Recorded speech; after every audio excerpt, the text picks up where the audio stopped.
सत्संग से सोधी आवे, नहीं जीव 84 में जावे। सत्संग से सोधी आवे, नहीं जीव 84 में जावे।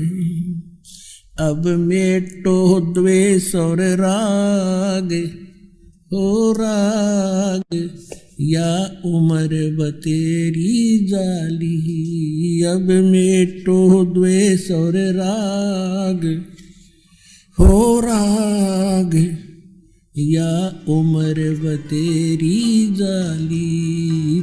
परम पिता परमात्मा पूर्ण ब्रह्म सर्व सृष्टि रचनहार कबीर देव, कबीर परमेश्वर,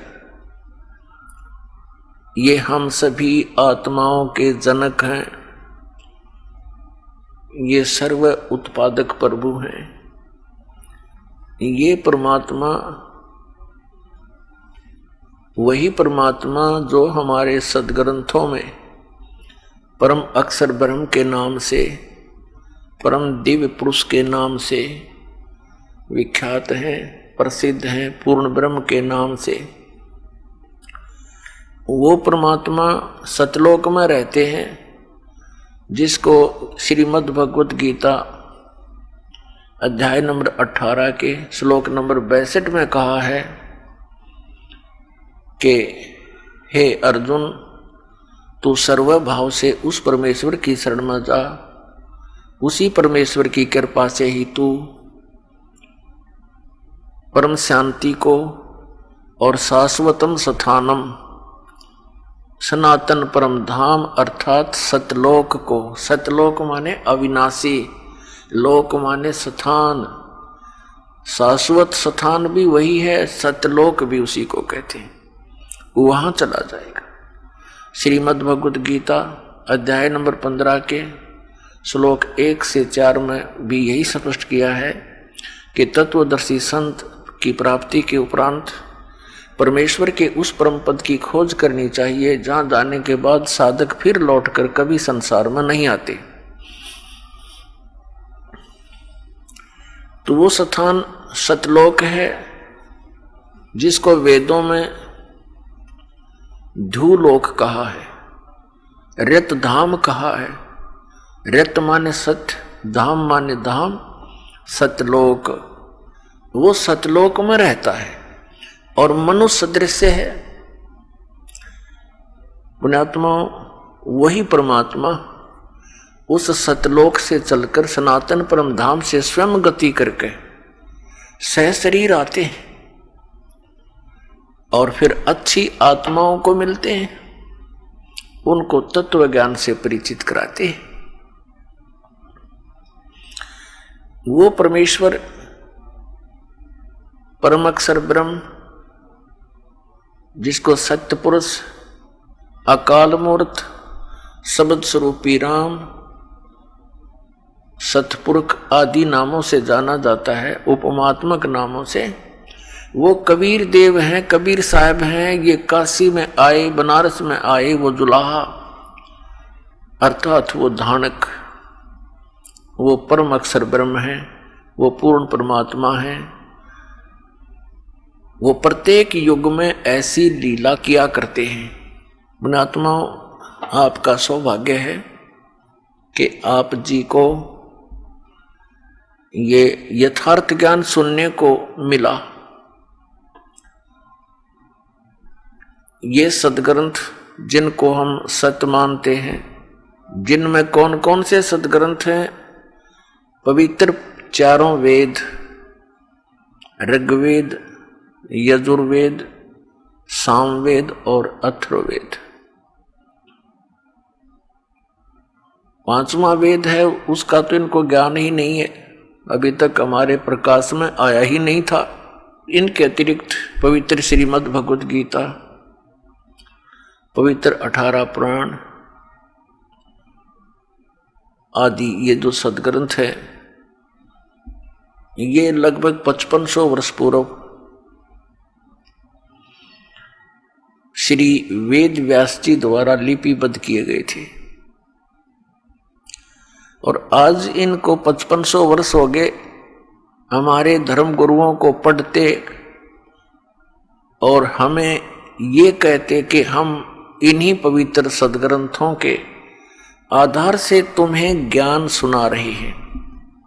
हमने यही सोचा, यही समझा, यही विश्वास किया इन हमारे धर्म गुरुओं के ऊपर कि हमारे धर्म गुरु ये संस्कृत भाषा से परिचित हैं। इन्होंने हमें जो ज्ञान दिया वो वेदों, गीता और पुराणों वाला ही होगा। परमेश्वर ने 600 वर्ष पहले आकर के बताया कि आपके ये धर्म गुरु जो हैं, हिंदू और मुसलमानों को दोनों को ही कहा था कि आपके जो धर्म गुरु हैं ये तुम्हें यथार्थ ज्ञान नहीं बता पा रहे क्योंकि ये तत्व ज्ञान से अपरिचित हैं। तुम्हारे धर्म गुरु जिस समय परमेश्वर आए उस समय की बात है, यानी सन 1398 से सन 1518 तक 120 वर्ष परमेश्वर यहां रहे थे और फिर सहशरीर चले गए थे। तब उन्होंने कहा था कि न तो हिंदुओं के धर्मगुरु अपने सदग्रंथों से परिचित और न ही मुसलमानों के धर्मगुरु अपनी कुरान शरीफ के यथार्थ ज्ञान से परिचित। परमात्मा ने जब ये सच्चाई कहनी प्रारंभ की तो उस समय के दोनों धर्मों के गुरुओं ने परमात्मा का बहुत विरोध किया और करवाया था जनता से, ये कहकर के ये क्या जाने कबीर जुलाहा अशिक्षित ये सदग्रंथों को कैसे जान सकता है, ये संस्कृत भाषा नहीं जानता है। तो पुण्यात्मा उस समय इनकी दाल गल गई, क्योंकि प्रत्येक प्राणी ये जानता था कि उस समय केवल संस्कृत भाषा के पढ़ने का अधिकार एक ब्राह्मण वर्ग को ही था। अन्य कोई भी प्राणी यानी प्रजाजन संस्कृत भाषा नहीं पढ़ सकते थे। और कबीर साहब तो एक जुलाहा वर्ण के अंदर, जुलाहा जाति के अंदर प्रकट थे, तो ये स्वप्न में भी नहीं सोचा जा सकता कि कबीर साहब संस्कृत भाषा को कभी इन्होंने पढ़ा होगा। और पुण्यात्माओं, परमात्मा की लीला अजीबोगरीब हुआ करती हैं। उन्होंने जानबूझकर इस वर्ण में शरण यानी इस वर्ण में रहे आए प्रकट हुए, क्योंकि कोई ये ना समझ ले आने वाले समय में कि यदि वो ब्राह्मण वर्ण में होते तो ये सोच सकते थे कि उन्होंने कभी सदग्रंथों को पढ़ लिया होगा, इसलिए उन्होंने अपनी वाणी में ये सब यथार्थ लिख दिया। तो ये लीला थी परमात्मा की कि उस वर्ण में, जुलाहा वर्ण में, जो कि संस्कृत के निकट भी नहीं जा सकते, ब्राह्मणों से भी दूर 10 कदम दूर खड़े होकर बातें करते थे, शूद्र को निकट नहीं आने देते थे ब्राह्मण लोग।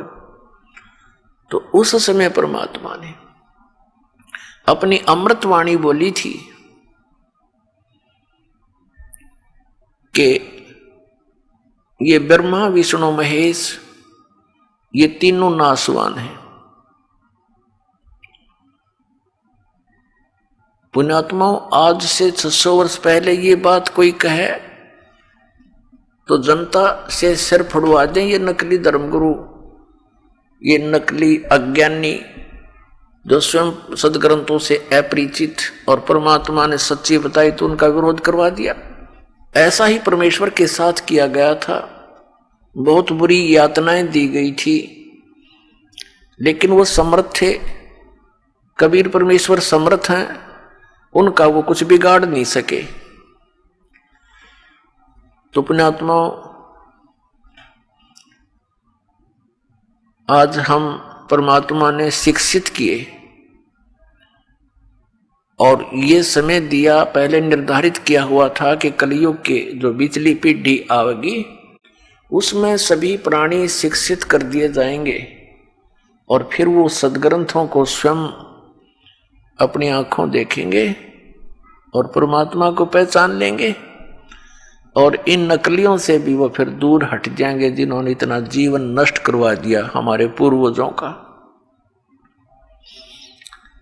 हमारे सदग्रंथ बताते हैं कि श्री ब्रह्मा, श्री विष्णु, श्री शिव जी ये नाशवान है, इनकी जन्म मृत्यु होती है, इनके माता पिता हैं। और हमारे धर्म गुरु कहा करते थे ये अजरो अमर है। एक ब्रह्मा जी को तो ये बताते थे इनकी जन्म मृत्यु होती है, लेकिन भगवान विष्णु, भगवान शिव को ये कहा करते थे इनकी जन्म मृत्यु नहीं होती।